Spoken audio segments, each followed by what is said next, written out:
मिथिला सहरसा का लाल जय झा मतलब जखन से सारेगामा के प्रोमो एले है तहलका मचा दिलक है और इनकर वीडियो जो है अहाँ सब देख रहा छे चारों तरफ वायरल भ चुकल है। बता दी कि जय झा जो छथिन कबैला रहुआ जिला सहरसा के छथिन और हिनकर जो गायकी का जो है अखन जते तारीफ करी ओते कम मतलब कम रहते ठीक है।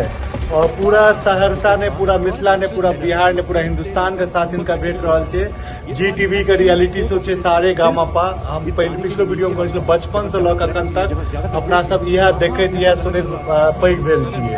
तैयार छी अहाँ सब हुनका देखे के लिए सैटरडे संडे के उनका शो आबि रहल छै और ये जी टीवी पर शो हेतै रात के 9 बजे। तो पूरा मतलब एक बेर फिर फ्रॉड मोमेंट छै। अखन बता देलहुँ कि अखन निखिल महादेव जे छै DD1 पर आबि रहल छथि और जय झा जे छथि अखन अपना सब देख रहल छी।